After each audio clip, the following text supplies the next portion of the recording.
what actually happens in a day-to-day for you? Like, how does it look like? So I'll describe some tactics. It's going to be more like day-to-day meetings, and then I'll describe why we do those things. So a typical day starts with morning stand-up, and that is I'm with my development teams, and they're giving updates on what they're doing. And the updates aren't just to tell me where the project's at. The updates are for them to communicate with each other as developers and say, hey, here's where I'm at. Here's what I'm working on. Am I blocked? And what you do when you're blocked is really use that moment to be like, oh, can we help each other out? And usually people do that asynchronously. They reach out to each other directly. But that is a time to kind of like make the team know, hey, I'm trying to solve this problem, but I need help. Or, hey, can someone review my code? Or, hey, I have this new design of a character or a VFX pass for something. What does it mean, VFX pass?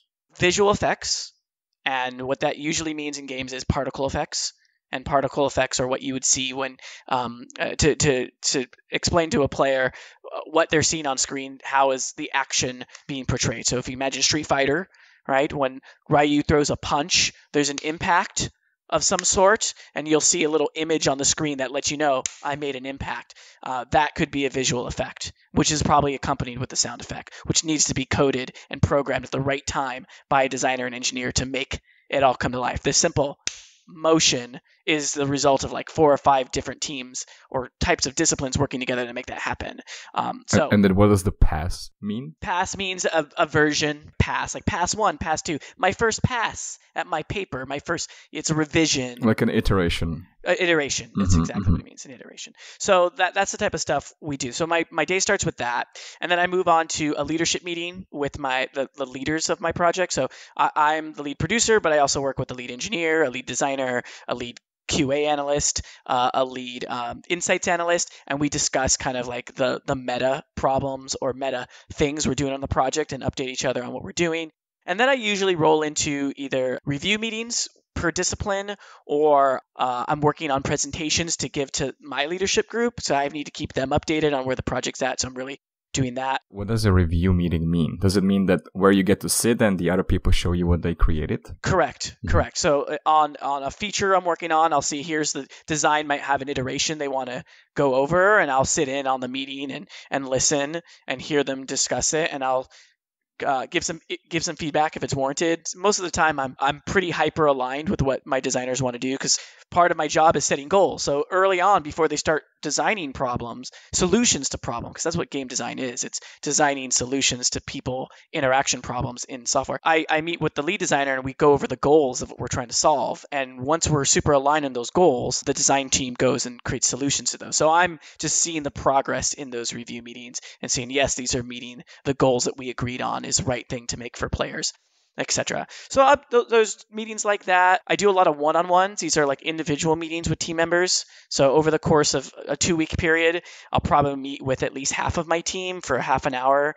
So I meet with an engineer or an artist or whoever just to get a health check on what they're doing. Maybe you guys should compare how you do your one-on-ones, because Annie is also a team manager. I'm wondering if you guys talk about the same things. Is it about like your future? What do you talk about? So with my direct reports, the people who directly report to me, I tend to break it up into 3 areas.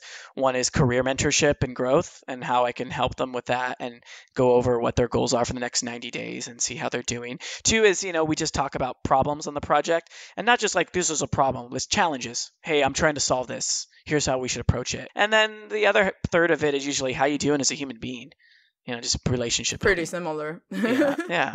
And then for people I don't directly manage, but who are on my team, it's really getting their feel of how they think the project is going, what are their biggest challenges, what information do they need to be successful, what type of things are confusing, and really just understanding how they're getting along on the project and what I can do to help them. The phrase I use a lot is I need to set my team up for success. Yep. And that's a lot of upfront work that we do as project leaders to make sure that the team understands what's the right thing to work on, and if they're finished with something, what's the next thing they go on to. And I work with the team leads, engineers, artists to always have that kind of planned out for at least 2 to 3 weeks ahead of time. But sometimes you need clarification or they need an opinion. And I, as the project lead, I provide that information so that they can best know what to focus on. And sometimes I kind of talk about what's happening 2 to 3 months ahead of time for them, because a lot of the team members are kind of focused on, what are they doing that week? you know? Yeah. And so they'll go, oh, what's the horizon look like? And part of my job is understanding that big horizon and being able to explain to the team members why we're making the decisions we're making week to week. So yeah, stuff like that. That's the majority of it.